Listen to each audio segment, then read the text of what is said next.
Hello guys, ഇന്ന് August 11, അതായത് നമ്മുടെ കർക്കിടക വാവിൻ്റെ തലേ ദിവസം.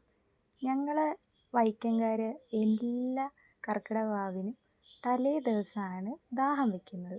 നിങ്ങളുടെ നാട്ടിലൊക്കെ എങ്ങനെയാണ്? ഞങ്ങളുടെ നാട്ടിൽ ഇങ്ങനെയാണ്. ഞങ്ങൾ ദാഹം വയ്ക്കുമ്പോൾ അവൽ, മലര്, ശർക്കര, അതുപോലെ തന്നെ കരിക്ക്, കൽക്കണ്ടം, പഴം, ഉണക്കമുന്തിരി, നവധാന്യങ്ങൾ, അട, ഇവയെല്ലാം കൊണ്ടാണ് ദാഹം വയ്ക്കുന്നത്. ഇത് വയ്ക്കുന്നത് എന്തിനാണെന്നറിയാമല്ലോ? അത് നമ്മുടെ പിതൃക്കൾക്ക് വേണ്ടിയിട്ട്. എൻ്റെ വീട്ടിൽ ഞാൻ ചെറുപ്പമായിരിക്കുന്ന സമയം തൊട്ടേ അച്ഛൻ എല്ലാ വാവിനും തലേന്ന് വയ്ക്കുന്നത് ഞാൻ കണ്ടിട്ടുണ്ട്. അതുകൊണ്ട് അച്ഛൻ്റെ മരണത്തിന് ശേഷം ഞങ്ങൾ എപ്പോഴും അത് ചെയ്തു പോകുന്നു. അച്ഛൻ മരിച്ചിട്ടിപ്പോൾ ഏകദേശം 8 വർഷത്തോളമായി. ആ ഒരു സമയം തൊട്ട് തന്നെ ഞങ്ങളിതിങ്ങനെ കണ്ടിന്യൂ ചെയ്തുകൊണ്ട് പോവുക കേട്ടോ.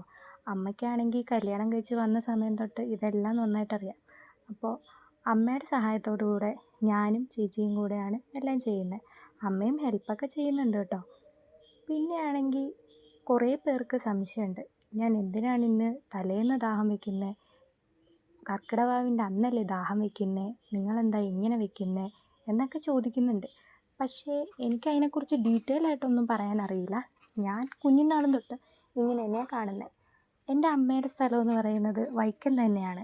അത് ഏനാതി എന്ന് പറയുന്നൊരു സ്ഥലമാണ്. അവിടെ എന്ന് പറഞ്ഞു കഴിഞ്ഞാൽ നമ്മൾ കർക്കിടകത്തിൻ്റെ അന്നാണ് ഈ പറയുന്ന അവലും മലരും ഒക്കെ വെച്ച് ദാഹം വയ്ക്കുന്നത്. അതുകൊണ്ട് അവിടുത്തെ രീതിയല്ല ഇവിടെ. അമ്മ കല്യാണം കഴിഞ്ഞ് വന്നതിന് ശേഷം അമ്മയും അച്ഛൻ ചെയ്യുന്ന പോലെ തന്നെയാണ് ചെയ്തുകൊണ്ടിരുന്നത്. അതുകൊണ്ട് ഇപ്പോൾ അമ്മയ്ക്കും ഇതാണ് ശീലം.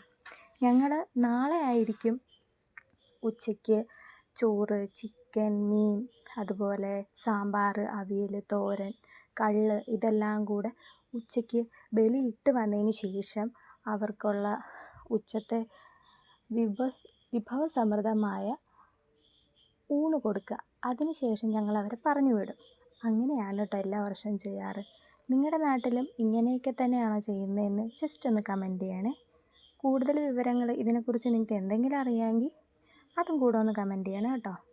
വീഡിയോ ഇഷ്ടപ്പെട്ടാൽ ലൈക്ക് ചെയ്യണം, സബ്സ്ക്രൈബ് ചെയ്യണേ.